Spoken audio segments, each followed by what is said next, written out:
तीनों को तीन चीज मिलेगा। कहा क्या होगा? कहा यही, कोई भाई मांगेगा सोना, कोई भाई मांगेगा सोना, और कोई भाई मांगेगा सोना। कुंभकर्ण जो है, दोनों भाई जो मांगा न सोना, कुंभकर्ण सोचा तीनों बट एक हो जाएगा। तो कुंभकर्ण ने क्या कहा ब्रह्मा जी से कि हमें इंद्रासन चाहिए। अब मां सरस्वती झट से मुंह में प्रवेश कर जाते हैं, इंद्रासन के जगह निंद्रासन हो गया। सोया जब जगा तो भर पेट खाया, फिर सो गया। कुंभकर्ण का इतना ही काम। कहा करना क्या होगा? कहा कि रावण का अंत आपके हाथ होगा, नारी का अपमान होगा, और आप इसके हाथ, आपके हाथ इसका मौत होगा। कहा एक भाई का क्या होगा? कहा एक भाई दुराचारी का साथ देगा, जो पापी का साथ देगा उसका भी बंदा आपके ही हाथ होगा।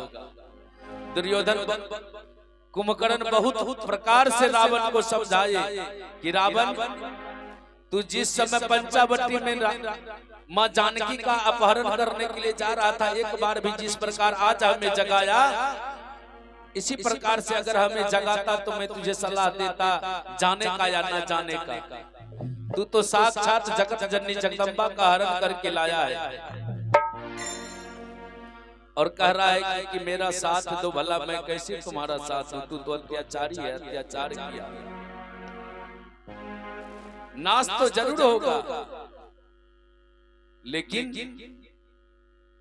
रावण कह देता है कि ये तुम्हारा भाई का आदेश नहीं है, ये एक राजा का आदेश है। बोलो राजा का आदेश पालन करेगा?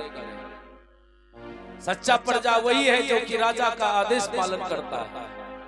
जो ही राजा का नाम लिया, कुंभकर्ण ने कह दिया कि ठीक है, मैं जा रहा हूं, लौट के नहीं आऊंगा। इतना कह के चल दिए रामादल में लड़ाई करने के लिए, और अपने आप को बलिदान कर दिया। तीनों महात्मा श्राप जो दिया, मुक्ति का मार्ग बता दिया। आइए एक निर्गुण से सेवा करता हूं, फिर प्रसंग की ओर चलूंगा।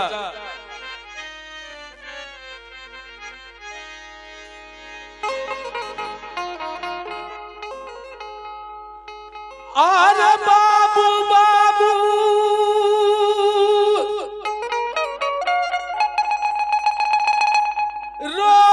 रोबतार बाबुआ,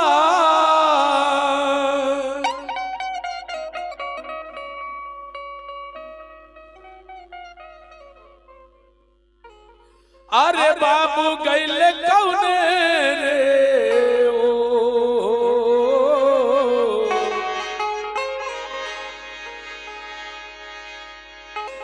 बाबू बाबू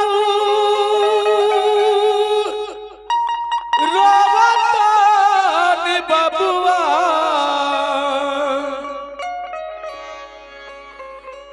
अरे बाबू गैले कौने रे ओर,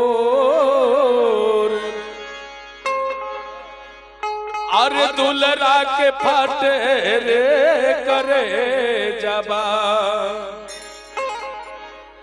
बबुआ के फाटे रे करे जबा, अखिया से धार लो,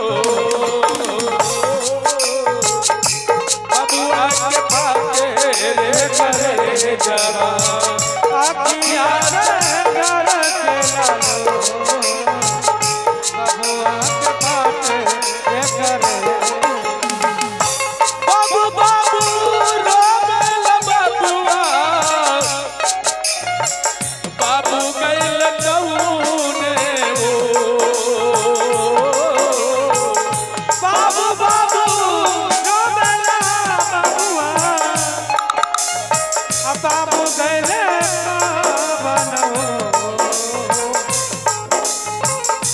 बबुआ के फाटे रे करे जबा,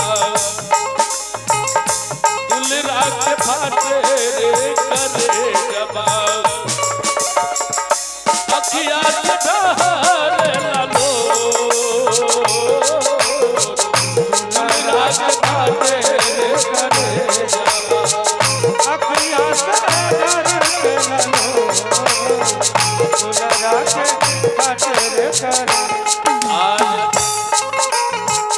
पांचों भाई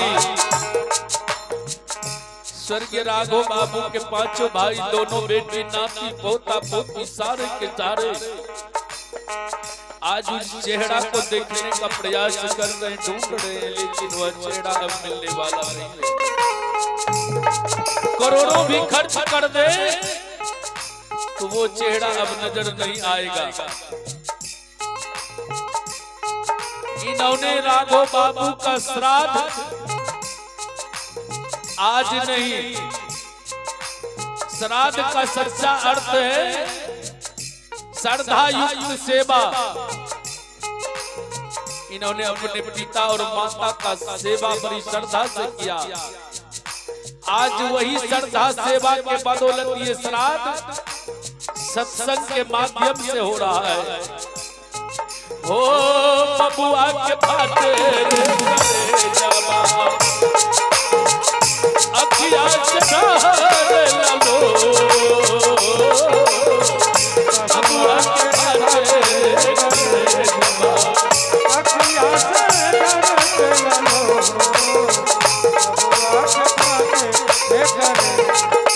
और आइए एक मैया की तरफ से ये 20 रुपए का दान सदगुरु मैया के फुलवारी को हरा भरा रखे ताकि उनका दिया हुआ दान सार्थक रहे। बोलिए प्रेम से श्री सदगुरुदेव की जय।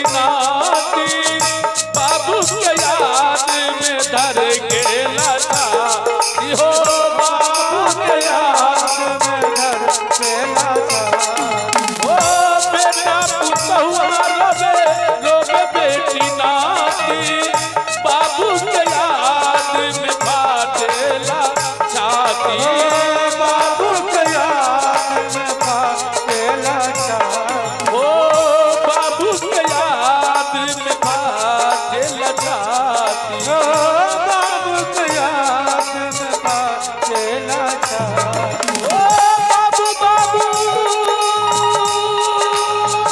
रोवेला बबुआ, बाबू गल कौने बाबू बाबू रोवेला बबुआ, बाबू गल बबुआ के फाटे रे करे जबा, अब बेटी आके फाटे रे करे जबा, अखिया से धारा के ललो, बबुआ के फाटे रे करे जबा, अखिया से धारा के ललो, बबुआ के फाटे रे करे।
संजय बिहारी जगबा के रीति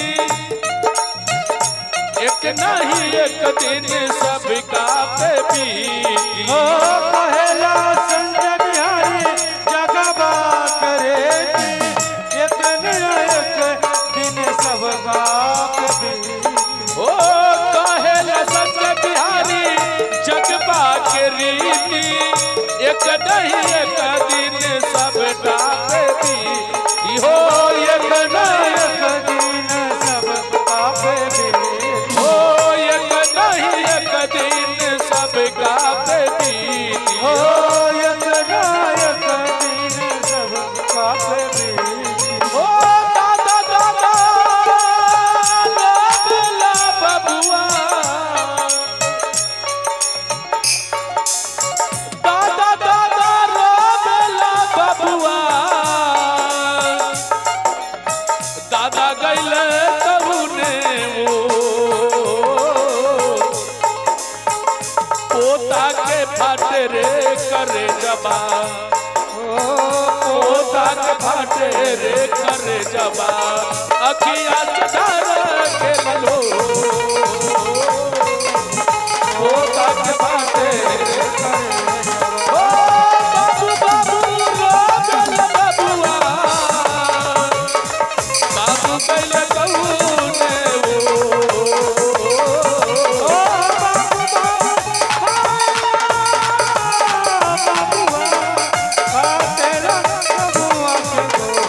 बबुआ के भाटे रे करे जबा बेटिया के भाटे रे करे जबा अखिया से लो बेटिया के भाटे रे करे जबा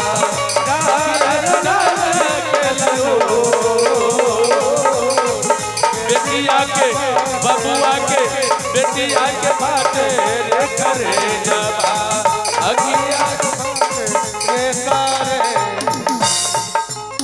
बोलिए प्रेम से श्री सद्गुरुदेव की जय। आइए